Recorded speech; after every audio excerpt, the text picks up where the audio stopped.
మోడీ గారు gold కొనబాకండి, foreign ట్రిప్పులు వెళ్ళబాకండి, కార్లు వేసుకు తిరగబాకండి, అవసరమైతే పబ్లిక్ ట్రాన్స్పోర్ట్లోనూ ఒక కారులో 3-4 కలిసి వెళ్ళమని చెప్తున్నారు. అంటే నాకు దేశ ఆర్థిక స్థితులు నాకు తెలియదు కాబట్టి మోడీ గారు అనుభవజ్ఞుడు, ఇప్పటికి 12 ఏళ్ల నుంచి ప్రధానమంత్రిగా చేస్తున్నారు కాబట్టి ఆయన మంచి చెప్తున్నాడేమో, నిజమే చెప్తున్నాడని నేను అనుకుంటున్నాను. అనుకుని నేనేదేంటంటే మోడీ గారు, ప్రధానమంత్రి గారు, మీరు ఈ రాష్ట్ర ప్రజల్ని మీ మంచి ఆలోచనల్ని లేకపోతే మీ సూక్తుల్ని ఆలోచించమనే బదులు అయితే ఆచరణలో పెట్టమనే ముందు మోడీ గారిని కూడా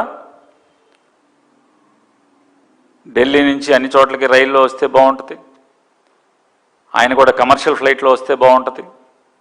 మోడీ గారు ఎవరైనా ఏ పాలకుడైనా గొప్పోడు ఎప్పుడవుతాడు? నీతులు చెప్పినప్పుడు ఆచరించాలి.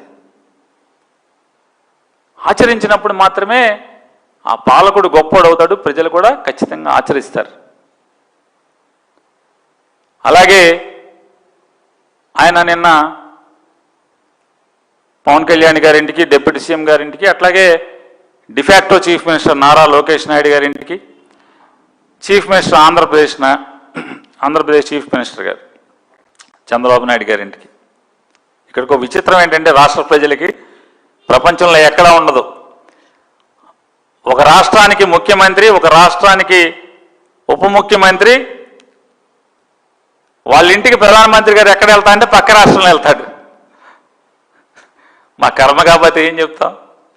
ఈ దేశ ప్రధాని ఆంధ్రప్రదేశ్ రాష్ట్ర ముఖ్యమంత్రి ఇంటికి, ఆంధ్రప్రదేశ్ రాష్ట్ర ఉప ముఖ్యమంత్రి ఇంటికి పక్క రాష్ట్రంలో, పరాయి రాష్ట్రంలో వెళ్ళే పరిస్థితి అంటే సేమ్ యాజ్ ఇట్ ఈజ్. ఎట్లా ఉందంటే ఇందాక మీకు ఒకటి చెప్పడం మర్చిపోయాను. అమరావతి మొత్తం కూడా అద్దె రాజధాని. చంద్రబాబు నాయుడు గారు ఎంత దుర్మార్గం అంటే ఇది. అద్దె రాజధాని.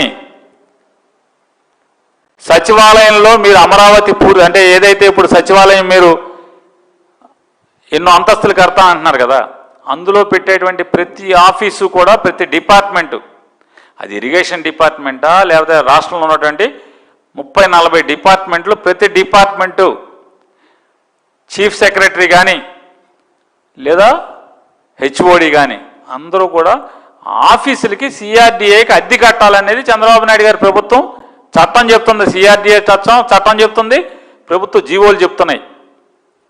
అంటే అమరావతి పూర్తయితే ఒకవేళ దాన్ని ఓపెన్ చేసి ఆఫీసులు అక్కడికి వెళ్తే ప్రతి డిపార్ట్మెంటు అద్దె కట్టాలి. అది సెల్ఫ్ ఫైనాన్సింగ్. అంటే సొంత ఆఫీసు లేనటువంటి, ప్రభుత్వ కార్యాలయం లేనటువంటి రాజధాని కింద అమరావతిని తయారు చేస్తున్నాడు. చూడండి ఎందుకు మనకి కర్మ. రాజధాని మందంటాడు, కానీ దాంట్లో ఉండేటువంటి ప్రజోపయోగార్థం పనిచేస్తున్నటువంటి ప్రజలకు సంబంధించిన అన్ని ఆఫీసులు అద్దె కట్టాలి. ఏరా అయితే ఉంది పొళ్ళోడు కొట్టుకుంటాకి.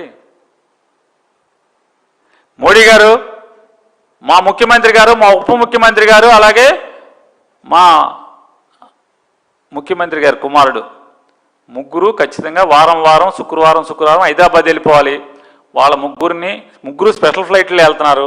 వాళ్ళ ముగ్గురిని ఒక కారు వేసుకుని హైదరాబాద్ వెళ్ళమని చెప్పండి.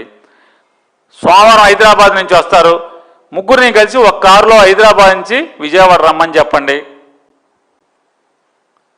మీరు స్పెషల్ ఫ్లైట్లో తిరగకుండా మీరు కూడా కమర్షియల్ ఫ్లైట్లో తిరగండి. మోడీ గారు రైలు ఎక్కి తిరగండి. అయ్యే చెప్పేది. వీళ్ళు చంద్రబాబు నాయుడు గారు ఉప ముఖ్యమంత్రి గారు, అలాగే వాళ్ళ అబ్బాయి గారు బెజవాడ కానీ రాష్ట్రంలో ఎక్కడ తిరిగినా 10 కారులో తిరుగుతున్నారు సార్. అలాగే మోడీ గారు కూడా మీ వెనకాల 10 కార్లు ఉంటున్నాయి, 20 కార్లు, ఒక కారులో వెళ్ళండి సార్.